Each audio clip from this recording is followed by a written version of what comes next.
योगानन्द प्रेमानन्द सन्ये बोये च पार्षदाः रामकृष्ण गतप्राण सर्वांस्तान् प्रणमाम्यहम्। পূজনীয় স্বামী গম্ভীরানন্দজি মহারাজের রচনা অখণ্ড শ্রী রামকৃষ্ণ ভক্তমালিকা গ্রন্থ থেকে পাঠ, পৃষ্ঠা সংখ্যা 343, স্বামী অদ্বৈতানন্দ। মঠের দৈনন্দিন কার্য পরিচালনার দায়িত্ব ওই সময়ে প্রধানত স্বামী প্রেমানন্দের ওপর ন্যস্ত ছিল।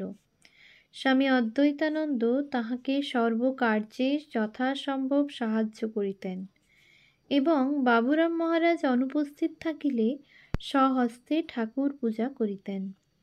পূজা তিনি অতি নিষ্ঠা সহকারেই করিতেন। একটি ঘটনায় তাহার মনোভাব সুন্দর ধরিতে পারা যায়। একদিন স্বামী ব্রহ্মানন্দ জনৈক পূজারীকে সাবধান করিয়া দিতেছিলেন, ঠাকুরের ভোগ নৈবেদ্যাদি খুব সাবধানে রেখো। শুনিয়াই গোপালদা ইহার সমর্থনে কহিলেন যে কাশীপুরে তিনি একদিন অনবধানবশত ঠাকুরের আহার্যের ওপর দীর্ঘ নিঃশ্বাস ত্যাগ করিলে ঠাকুর আর উহা গ্রহণ করিতে পারেন নাই, সরাইয়া লইয়া যাইতে বলিয়াছিলেন। বলা বাহুল্য, তদবধি গোপালদা ওই বিষয়ে বিশেষ সতর্ক ছিলেন। সাধারণ বাঙালির তুলনায় গোপালদার বয়স তখন খুবই হইয়াছে, কিন্তু শ্রীরামকৃষ্ণ ও তাহার সঙ্ঘের সেবাজ্ঞানে তখনও তাহার দেহকে কেন্দ্র করিয়া অবিরাম কর্মের স্রোত চলিতেছে। সাধ্যানুযায়ী স্বীয় ক্ষীয়মান শক্তির সদ্ব্যবহারে তিনি কখনোই কুণ্ঠিত ছিলেন না, আর সঙ্গে সঙ্গে ছিল তাহার স্বভাবোচিত সুশৃঙ্খলা, নিয়মানুবর্তিতা ও পরিষ্কার পরিচ্ছন্নতা। তাহার যত্নে তখন মঠের বাগান পূজার ফুল এবং ভোগের ফল ও তরকারিতে পূর্ণ থাকিত। আর তাহার অন্যতম কর্ম ছিল গোসেবা। সেখানেও তাহার অনিন্দনীয় পারিপাট্য আত্মপ্রকাশ করিত। নবাগত ব্রহ্মচারীদিগকে তখন গোপালদার সহিত এই সকল কাজ করিতে হইত, কিন্তু আধুনিক স্কুল কলেজ হইতে সদ্য আগত এবং এই প্রকার কাজে ও পরিপাটিতে অনভ্যস্ত নবাগতরা তাহার সহিত সমতালে চলিতে পারিত না। ফলে গোপালদা সাতিশয় বিরক্ত হইতেন এবং সময়ে সময়ে ভৎসনা করিতেন। কিন্তু একদিন ঠাকুর তাহাকে দেখাইয়া দিলেন সর্বভূতে তিনিই বিদ্যমান। এই অনুভূতির পরে তাহার ওই স্বভাবের পরিবর্তন হইল। তিনি বলিলেন, সর্বভূতে তিনিই বিরাজমান, কাকে নিন্দা করি আর কারই বা সমালোচনা করি? ঠাকুরের সংসার, আর ইহারা ঠাকুরেরই সন্তান। এই মনোভাব লইয়াই তিনি বাকি কয়টা দিন কাটাইয়া গিয়াছিলেন। ইহারই মধ্যে আবার রসিকতারও অভাব ছিল না। এক সময়ে গোপালদা সবজি বাগান ও অপর একজন সাধু ফুল বাগান দেখিতেন। ফুল বাগানে সব ব্রহ্মচারীরা কাজ করিতেছে, তরকারি বাগানের ব্যবস্থা হইতেছে না দেখিয়া গোপালদা বলিলেন, আহা, নূতন ছেলেদের অত খাটাতে নেই, ফুলবাগানের মাটি বড় শক্ত। ওরে ছেলেরা, তোরা এখানে এসে কাজ কর, এই মাটি নরম। উপস্থিত সকলেই জানিতেন যে বস্তুত সবজি বাগানের কাজ অনেক অধিক শ্রমসাধ্য। সুতরাং এরূপ মন্তব্যে হাস্যেরই উদ্রেক হইল। প্রাচীনভাবে ভাবিত বুড়ো মানুষ গোপালদার চায়ের সম্বন্ধে অদ্ভুত বিরুদ্ধ ধারণা ছিল। তিনি চা পান করিতেন না এবং অপরকেও পান করিতে নিষেধ করিতেন। ইহা লইয়া অনেক ক্ষেত্রে বেশ রসিকতা জমিয়া উঠিত। গোপালদা একবার একজনকে বলিলেন, ওরে, চা খাসনি, রক্ত হেগে মরবি। সম্বোধিত ব্যক্তি প্রত্যুত্তরে বলিলেন, গোপালদা, যত ফোঁটা চা তত ফোঁটা রক্ত। গোপালদাও তখন ব্যঙ্গোচ্ছলে বলিলেন, খুব খা, খুব খা। অমনি হাসির রোল পড়িয়া গেল।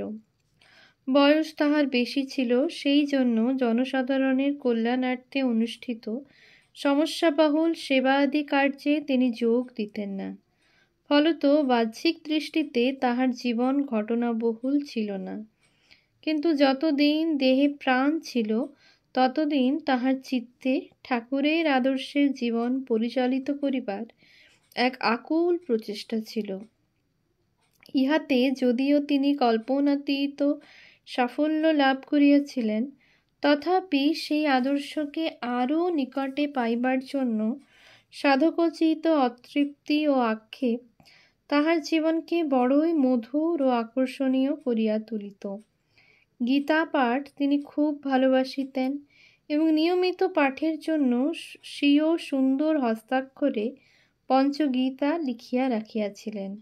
সত্যের প্রতি তাহার ছিল অগাধ শ্রদ্ধা, আর ইহা তিনি অনেকটা ঠাকুরের নিকটই শিক্ষা করিয়াছিলেন।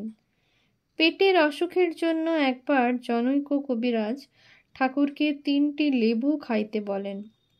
ঠাকুর গোপালদাকে উহা সংগ্রহ করিতে বলিলে তিনি অনেকগুলি লেবু আনিয়া হাজির করিলেন। সত্যের জীবন্ত বিগ্রহ ঠাকুর কিন্তু 3টি মাত্র লেবু রাখিয়া বাকি সব ফিরাইয়া দিলেন। গোপালদা চাক্ষুষ দেখিতে পাইলেন, তিনি যাহাকে জীবনের ধ্রুবতারারূপে গ্রহণ করিয়াছেন, সেই নিষ্কলঙ্ক চরিত্রে কথা ও কার্যের মধ্যে বিন্দুমাত্র অসামঞ্জস্য নাই। ইহা সতই তাহার মনে গভীরভাবে মুদ্রিত হইয়া গিয়াছিল।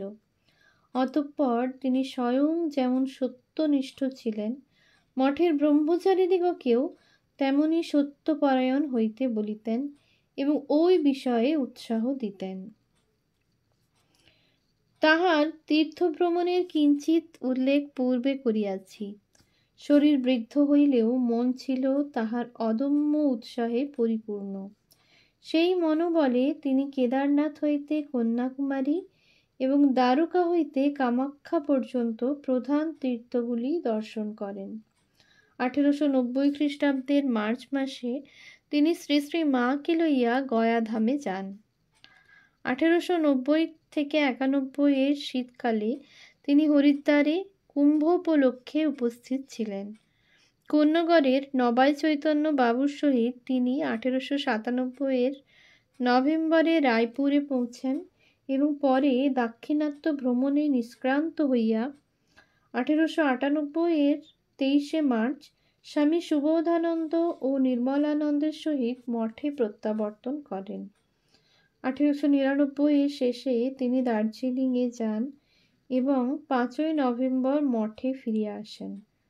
1900 খ্রিস্টাব্দে স্বামীজির ভারত প্রত্যাগমনের কয়েকদিন পরে অদ্বৈতানন্দজি জনকয়েক গুজরাটি ভদ্রলোকের সহিত দ্বারকায় যান এবং পর বৎসর 7 ফেব্রুয়ারি মঠে উপস্থিত হন। শেষ বয়স পর্যন্ত সামান্য ব্যায়ামাদি সাহায্যে তাহার স্বাস্থ্য মোটের ওপর ভালোই ছিল বলিতে হইবে। অপরের মুখাপেক্ষী হইয়া থাকা তাহার মনোপুত ছিল না এবং ভগবানও তাহাকে সেইরূপ অবস্থায় খুব কমই ফেলিয়াছিলেন। শতপ্রণোদিত হইয়া কেহ সেবা করিতে অগ্রসর হইলেও স্বাবলম্বী গোপালদা তাহাকে নিবৃত্ত করিতেন।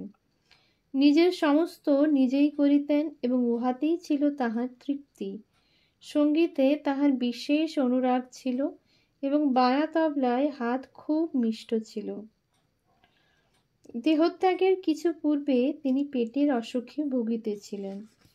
ইহার প্রতিকারকল্পে তিনি প্রত্যহ একটু ব্যায়াম করিতেন, কিন্তু এইভাবে জরাজীর্ণ শরীরকে ধরিয়া রাখা কষ্টকর হওয়ায় এবং প্রতিকারের চেষ্টা সত্ত্বেও রোগের বৃদ্ধি হইতে থাকায় একদিন তিনি ঠাকুরের সম্মুখে দাঁড়াইয়া যুক্ত করে কাতর কণ্ঠে নিবেদন করিলেন, প্রভু, আমায় এই কষ্ট থেকে মুক্তি দাও। ঠাকুর সে প্রার্থনা শুনিলেন, মুক্তি তাহার শীঘ্রই আসিল। শোনা যায় যে অন্তিম অসুখের সময় তাহার এক অলৌকিক দর্শন লাভ হয়। তিনি দেখিলেন ঠাকুর গদা হস্তের সম্মুখে উপস্থিত। গদা দেখিয়া আশ্চর্যান্বিত গোপালদা ঠাকুরকে ইহার কারণ জিজ্ঞাসা করিলে তিনি বলিলেন, আমি এবারে গদাধর রূপে আবির্ভূত। ঠাকুরের আগমনে সর্বপ্রকার বিবাদ বিচ্ছেদ দূরীকৃত হইবে। ঠাকুর কি গদাধর মূর্তিতে সেদিন এই ইঙ্গিতই করিয়াছিলেন? মনে রাখিতে হইবে ঠাকুরের পিতৃদত্ত নাম ছিল গদাধর। কে জানে অবতার পুরুষের সর্বপ্রকার সার্থক ক্রিয়াকলাপ ও নাম আদির পশ্চাতে কোথায় কোন অর্থ লুক্কায়িত থাকে। অবশেষে শেষের দিন আগত। সেই দিনের একটি সংক্ষিপ্ত অথচ প্রাণস্পর্শী বিবরণ স্বামী প্রেমানন্দ মহারাজের একখানি পত্রে আছে। 28শে ডিসেম্বর 1909 মঙ্গলবার বেলা 4:30 সময় গোপাল দাদা স্বধামে গমন করেছেন। 13ই পৌষ 1316 বঙ্গাব্দ অপরাহ্ন 4:15 বেলুর মঠে দেহত্যাগ হয়। উদ্বোধন। সামান্য জ্বর হয়েছিল মাত্র। কেহ ঠাউরাইতে পারে নাই যে এত শীঘ্র তিনি দেহ রক্ষা করিবেন। শেষ সময়ের মুখকান্তি অতি সুন্দর। শ্রী শ্রী প্রভুর ভক্তের লীলাই এক আশ্চর্য। সে সময়ে মতি ডাক্তার উপস্থিত ছিল। লেবু দুধ খেলেন। মতিবাবুকে নমস্কার করে হাসিতে হাসিতে দেহত্যাগ। 81 বৎসর বয়সে ইহলোক পরিত্যাগ করিয়া স্বামী অদ্বৈতানন্দ মহারাজ বাঞ্ছিত ধামে চলিয়া গেলেন, কিন্তু পশ্চাতে রাখিয়া গেলেন পরবর্তী সন্ন্যাসী সংঘের জন্য একখানি অনুকরণীয় আদর্শ জীবন। ওম শান্তি শান্তি শান্তি। হরি ওম তৎসৎ। শ্রীরামকৃষ্ণার্পণমস্তু।